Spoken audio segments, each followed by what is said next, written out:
청취자 여러분, 안녕하세요. 네, 반갑습니다. 오늘 우리의 지적 호기심을 깊이 있게 채워줄 오늘의 탐구 시간에 오신 것을 환영합니다. 네, 오늘 주제 정말 기대됩니다. 오늘 우리가 파헤쳐볼 소스 자료는 아주 도발적이고 인간 내면의 좀 은밀한 구석을 들여다보게 만드는 책이죠. 맞습니다. 리처드 H. 스미스의 저서 쌤통의 심리학입니다. 네, 쌤통의 심리학. 오늘 우리의 심층 탐구 미션은 아주 명확합니다.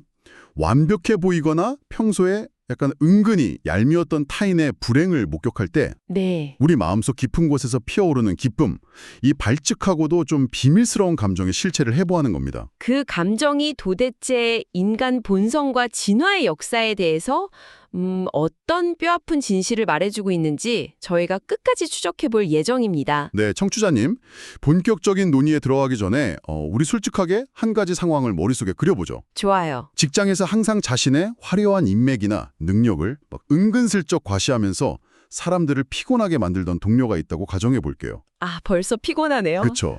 그런데 오늘날 그 동료가 중요한 프로젝트에서 치명적인 실수를 저지른 겁니다.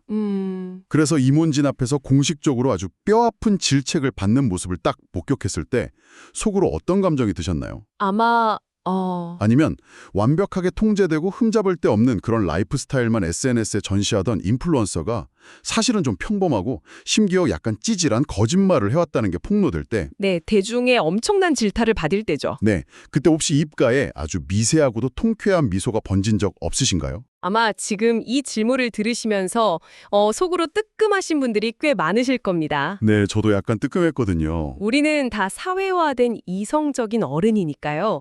겉으로는 저런 정말 안타깝네요. 많이 힘들겠어요. 이렇게 점잖게 위로의 말을 건네잖아요. 당연하죠. 사회생활이니까요. 하지만 그 이면의 무의식에서는 네, 그럴 줄 알았어. 언젠가 저렇게 될 줄 알았지. 라면서 묘한 카타르시스를 느끼곤 합니다. 맞아요. 좀 이중적인 모습처럼 보이기도 하는데요. 내가 나쁜 사람인가 자책하게 되고요. 네, 근데 오늘 우리가 다룰 핵심은 이 감정이 결코 단순한 도덕적 타락이나 성악설의 증거가 아니라는 점입니다. 청취자분들도 안심하셔도 됩니다. 아, 그럼 뭔가요? 심리학과 진화생물학의 렌즈로 들여다보면요. 이는 지극히 인간적이고 심지어 인류의 생존 메커니즘과 깊이 맞닿아 있는 어떤 심리적 본능에 가깝습니다. 생존 메커니즘이요? 네. 이 복잡한 감정을 지칭하는 아주 정확한 학술적 용어가 존재하는데요. 바로 독일어 샤덴프로이데입니다. 샤덴프로이드. 네. 손해나 고통을 뜻하는 샤덴과 기쁨을 뜻하는 프로이데가 결합된 단어죠. 고통과 기쁨이요? 맞습니다. 타인의 고통에서 느끼는 기쁨이라는 인간의 모순적인 정서를 이미 수백 년 전부터 명명해온 개념입니다. 고통과 기쁨이라는 게 절대 한 문장에 공존할 수 없을 것 같은 두 단어잖아요. 그렇죠. 이게 하나로 묶여있다는 사실 자체가 우리 내면의 복잡성을 대변하는 것 같습니다. 자, 본격적으로 하나씩 풀어볼까요? 네, 좋습니다. 도대체 우리 뇌는 왜 타인의 뼈아픈 실책을 보면서 은밀한 보상 회로를 작동시키는 걸까요? 그 근본적인 이유를 알기 위해서는 먼저 우리 인간이 세상 속에서 자신의 가치를 어떻게 측정하는지를 좀 들여다봐야 할 것 같습니다. 내 가치를 어떻게 측정하느냐? 네. 이 책에서는 그 해답의 출발점으로 심리학자 레온 페스팅거의 사회적 비교 이론을 제시하고 있죠. 아, 사회적 비교 이론. 레온 페스팅거의 이론은 이제 인간의 인지 구조가 가진 근본적인 특징을 꿰뚫어 봅니다. 어떤 특징이죠? 인간은 자신의 사회적 위치나 성취, 심지어 스스로의 가치를 평가할 때 결코 절대적인 잣대나 진공 상태의 객관적 기준을 사용하지 못한다는 겁니다. 아, 그러니까 혼자서는 나를 평가할 수 없다는 거군요. 맞아요. 우리는 지난 역사 내내 무리를 지어 살아온 사회적 동물입니다. 네. 따라서 내 생존 확률과 직결되는 나의 현재 위치를 파악하기 위해서 끊임없이 주변 사람들과 자신을 비교하는 본능적인 레이더를 24시간 가동하고 있는 거죠. 아, 24시간 내내요? 네. 내 가치는 언제나 타인과의 어떤 상대적인 격차 속에서만 의미를 가지게 되는 구조인 셈입니다. 아, 그 상대성이라는 게 직장 생활의 시나리오를 떠올려 보면 너무나 명확하게 다가옵니다. 네, 어떤 상황이 있을까요? 청취자님, 이런 상황을 한번 상상해 보시죠. 이번 분기 인사평가에서 꽤 좋은 등급을 받고 연봉도 5천만 원으로 올랐어요. 오, 축하할 일이네요. 객관적으로는 분명 기분이 좋아야 마땅하잖아요. 네, 그렇죠. 그런데 다음 날 나와 비슷한 연차에 평소 라이벌의식을 느끼던 동료가 나보다 한 단계 더 높은 평가를 받고 연봉 1억을 찍었다는 소식을 듣게 됩니다. 아, 속쓰리죠. 심지어 전망 좋은 코너 오피스까지 배정받았대요. 그 순간 내가 받은 5천만 원이라는 객관적인 성취는 순식간에 빛이 리있습니다. 엄청난 상대적 박탈감에 빠지게 되죠. 맞아요. 반대로 회사의 경영 악화로 전 직원의 복지 포인트가 삭감되는 우울한 시기라고 쳐볼게요. 내 연봉도 4천만 원으로 깎였습니다. 네. 근데 유독 나만 예전 공로를 인정받아서 기존 복지를 유지한 거고 주변 동료들은 다 2천만 원으로 반토막이 났다면 어떨까요? 모두가 우울해하는 와중에도 속으로는 이상하게 안도감과 은근한 우월감이 밀려옵니다. 맞아요. 절대적인 수치보다 내 주변의 상황이 내 감정을 완전히 지배해버리는 거죠. 바로 그 시나리오가 우리의 뇌가 상대적 지위를 계산하는 방식을 완벽하게 보여줍니다. 아, 그런가요? 이 사회적 비교의 메커니즘이 바로 샤덴프로이데가 자라나는 토양입니다. 어떻게 연결이 되는 걸까요? 나와 비슷한 선상에 있거나 나보다 앞서가던 우월한 타인이 어떤 뼈아픈 실수나 불행으로 인해서 뒤처지게 되는 상황을 뇌는 어떻게 인식할까요? 내 상대적 위치가 올라간다고 인식하려나요? 정확합니다. 나는 아무런 추가적인 노력을 기울이거나 에너지를 소모하지 않고 그냥 그 자리에 가만히 서 있었을 뿐이잖아요. 그렇죠. 가만히 있었죠. 그런데 뇌의 계기판에서는 나의 상대적인 사회적 순위가 저절로 상승하는 것으로 계산이 됩니다. 아, 자동으로 순위가 오르는구네요. 네, 상대의 불행이 나에게는 아무런 비용 지불 없이 주어지는 일종의 심리적 보너스나 심리적 승진처럼 작용하는 겁니다. 와, 노력 없는 심리적 승진이라니 뇌의 입장에서는 정말 매혹적인 보상일 수밖에 없겠네요. 엄청난 달콤함이죠. 그렇다면 궁금해집니다. 이 샤덴프로이데라는 감정이 잔잔한 안도감을 넘어서 우리 마음속에서 아주 강렬하고 폭발적인 쾌감으로 분출되는 어떤 특정한 방아쇠, 즉 트리거가 따로 있을까요? 그 방아쇠 역할을 하는 것이 바로 시기심입니다. 네, 시기심이요? 네, 시기심은 진화 심리학적으로 볼 때 인간이 경험하는 가장 고통스럽고 파괴적인 감정 중 하나입니다. 그렇죠. 질투나 시기심 참 괴롭잖아요. 그 본질은 단순한 부러움을 넘어선 어떤 결핍의 고통이거든요. 결핍의 고통? 네.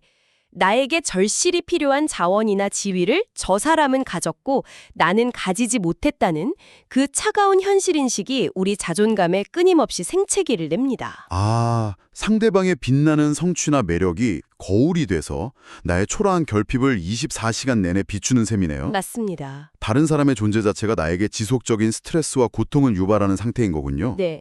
그 시기심 때문에 자존감이 무너져 내리는 경험은 생각보다 훨씬 견디기 힘듭니다. 그런데 그토록 나를 괴롭게 만들던 대상, 내가 아주 강렬하게 시기하던 그 대상이 어느 날 갑자기 커다란 실패나 불행의 늪에 빠지게 된다면요.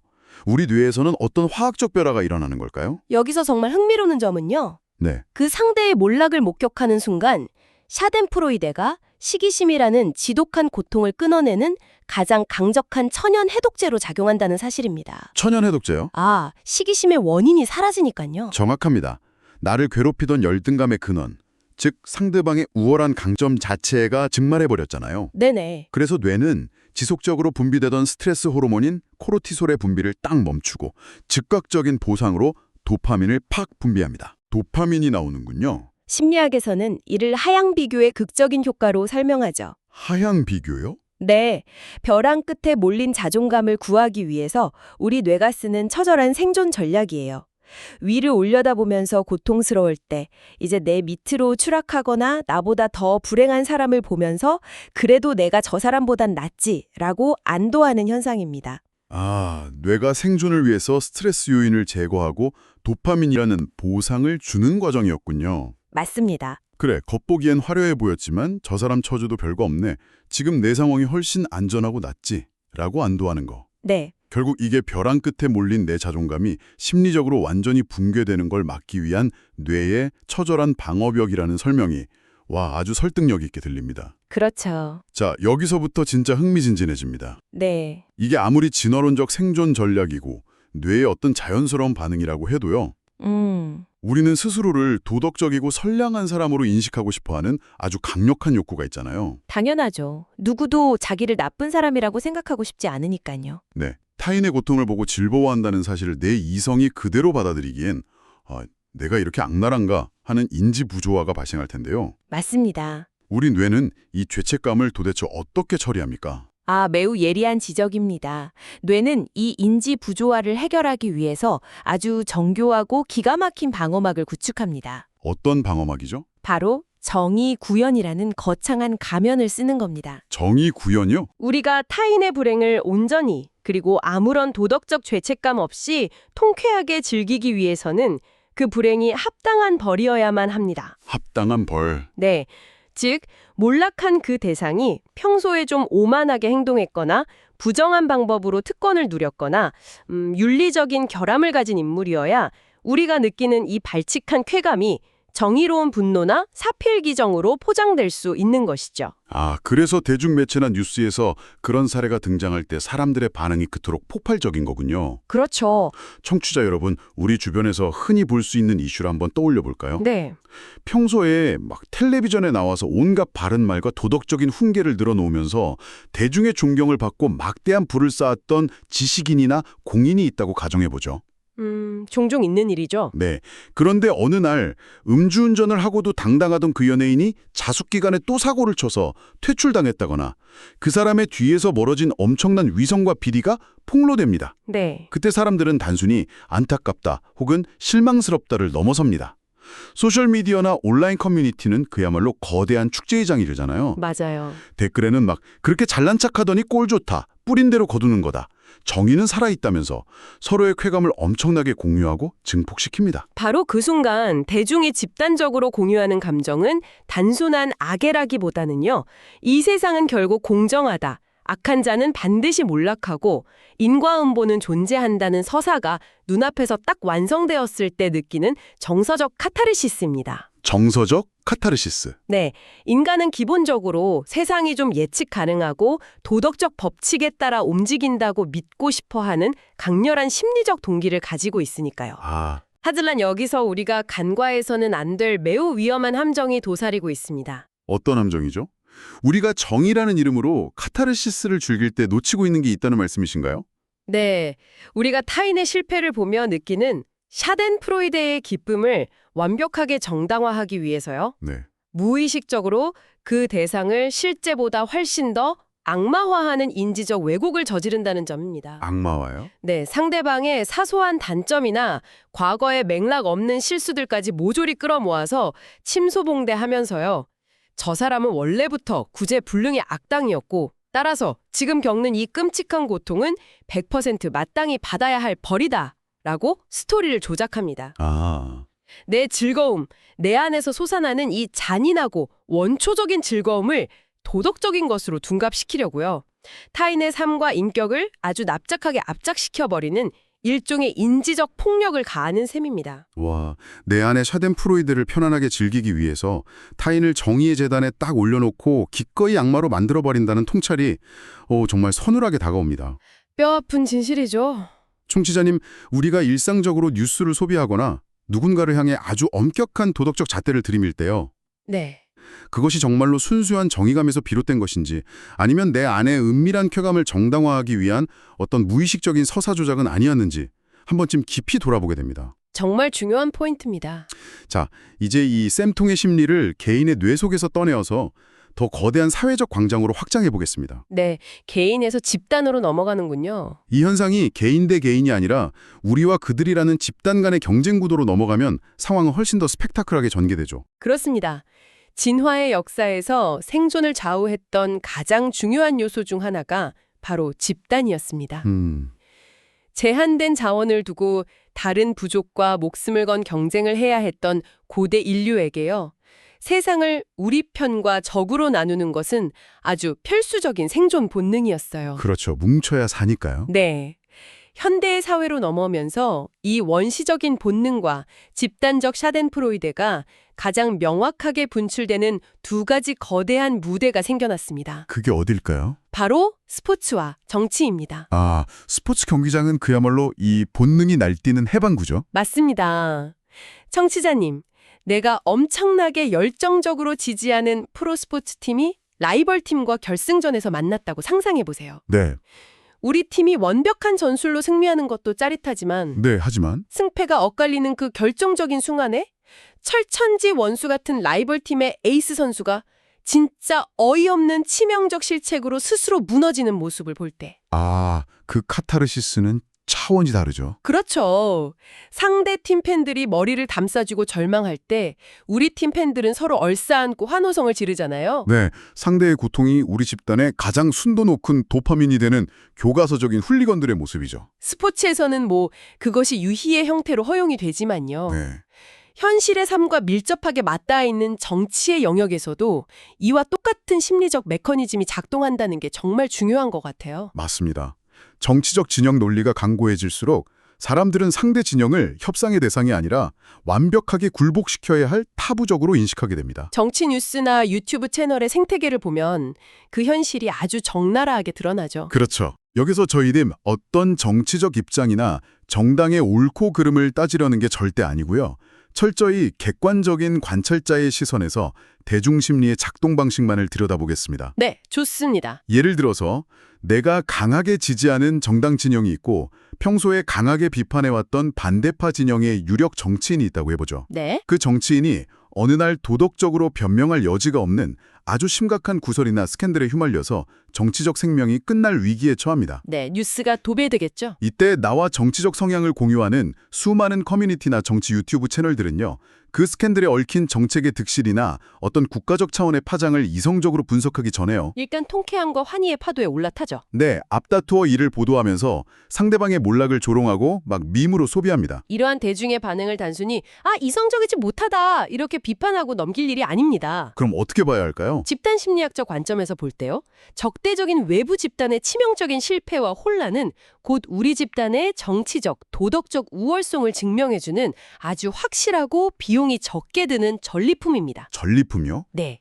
나아가서 상대방의 몰락을 다 함께 비웃고 즐기는 이 샤덴프로이드의 공유 과정은요. 우리 집단 내부의 구성원들을 정서적으로 강력하게 결속시키는 역할을 합니다. 아, 우리들이 더 끈끈해지는 접착제 역할을 하는군요. 맞습니다. 역시 그들은 위선적이고 어리석었어. 우리가 믿어온 가치가 옳았어. 라는 아주 강렬한 동질감과 연대감을 형성하게 됩니다. 그래서 이게 다 청취자님께 무슨 의미일까요? 단순히 인간은 본래 남의 불행을 즐기고 내 편만 챙기는 이기적이고 얄팍한 존재다라고 인정하고 끝내자는 것은 분명 아닐 겁니다. 물론이죠. 제가 이 책을 읽으면서 가장 큰 깨달음을 얻었던 부분이 있는데요. 네. 이 쌤통의 감정을 타인을 향한 조롱이 아니라 내 내면의 상태를 진단하는 정밀한 거울로 활용할 수 있다는 점이었습니다.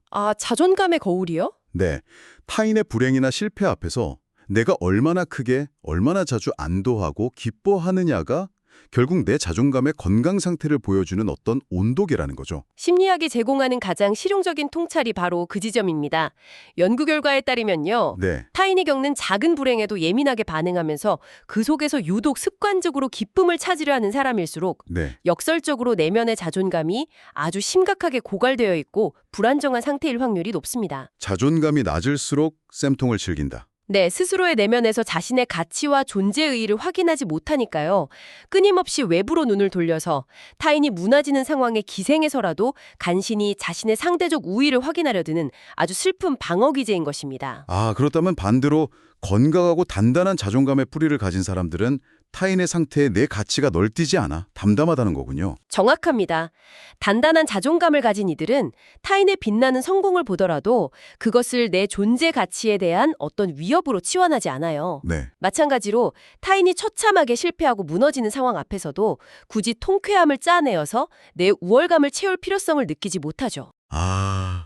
내 가치의 기준점이 타인의 상태에 따라 시소처럼 요동치는 게 아니라 자기 자신 안에 흔들림 없이 고정되어 있기 때문이겠네요. 맞습니다. 이 지점에서 책이 아주 흥미롭게 다루는 또 다른 극단적인 심리 상태가 하나 있습니다. 네. 바로 자존감이 바닥인 사람들과 반대편 극단에 있는 것처럼 보이는 사람들, 나르시시스트들입니다. 나르시시스트. 네, 극도로 팽창된 자기애를 가진 이들도 남의 불행을 보면서 강렬한 샤덴프로이데를 느낀다고 하는데요. 그 양상이 전혀 다르죠. 네.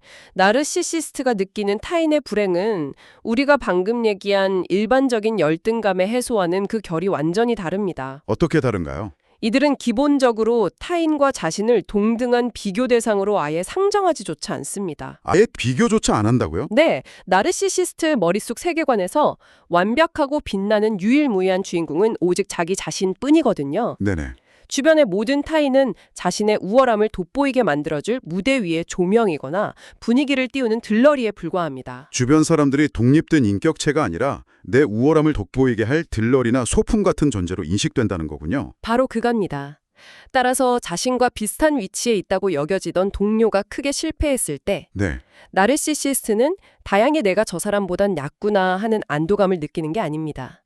이들은 그 실패를 보면서 그저 유쾌하게 코웃음을 칩니다. 코웃음을 차요. 네, 무대 위에 들러리가 우스꽝스럽게 넘어지는 것을 보면서 거봐, 내 무대에서 진짜 스포트라이트를 받을 자격이 있는 완벽한 주인공은 역시 나 하나뿐이잖아 라면서 자신의 독보적 위치를 재확인하는 유쾌한 이벤트로 소비해버립니다. 와. 다는 점에서요.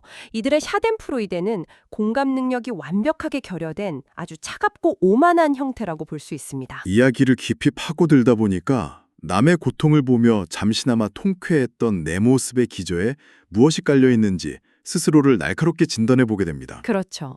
그게 나를 접목던 시기심의 탈출구였는지 아니면 내 불안정한 자존감이 지르낸 비명이었는지 그것도 아니라면 내 안에 숨겨져 있던 오만한 나르시시즘의 파편이었는지 말이죠. 깊은 성찰이네요. 자, 오늘 우리가 깊이 파헤친 이 복잡한 인간 심리의 퍼즐 조각들을 한데 모아볼까요? 네.